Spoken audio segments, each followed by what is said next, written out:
Thank you very much. Thank you for the opportunity to speak today and present this data. These are my disclosures.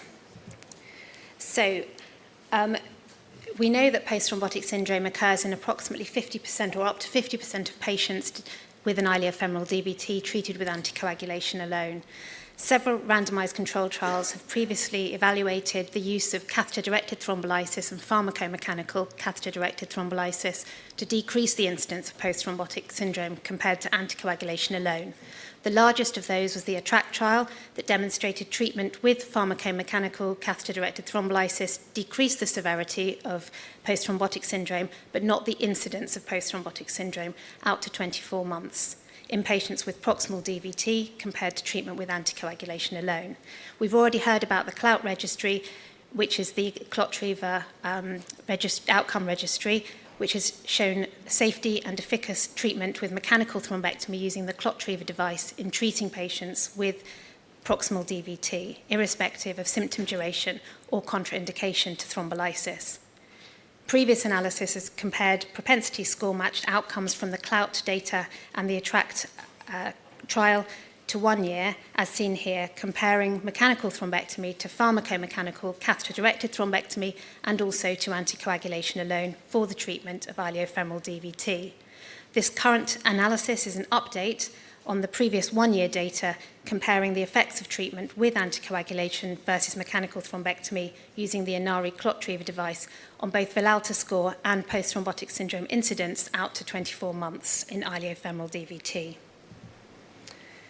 So data from the ATTRACT trial and the CLOUT registry were used to compare the outcomes of prospectively monitored patients with iliofemoral DVT treated with both anticoagulation or mechanical thrombectomy plus anticoagulation respectively.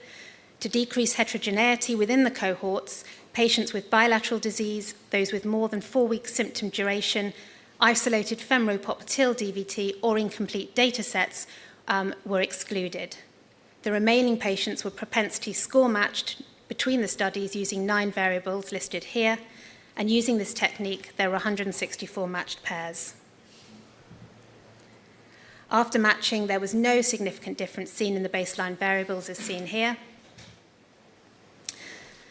The Villalta scores differed between the two groups out to 24 months, with mechanical thrombectomy having significantly lower Villalta scores at all time points except baseline, and also a faster decrease in Villalta score was also seen in the mechanical thrombectomy group.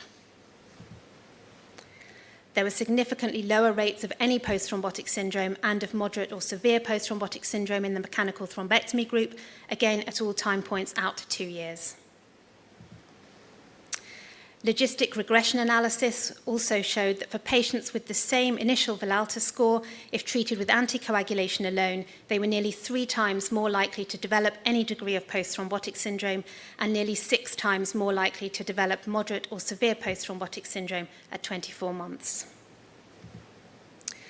So, in conclusion, out to 24 months, matched patients with iliofemoral DVT treated with mechanical thrombectomy showed greater improvement in both Villalta scores and lower odds of developing post-thrombotic syndrome. Results from the randomized trials will be important for confirming these results and also potentially confirming different endovascular methods for treatment of iliofemoral DVT. As we've already heard, the Defiance randomized control trial is currently recruiting, and again, it's an industry-sponsored study comparing the outcomes of contemporary mechanical thrombectomy using the Inari medical ClotTriever device plus anticoagulation versus anticoagulation alone for the treatment of iliofemoral DVT, and the results of this are eagerly awaited. Thank you.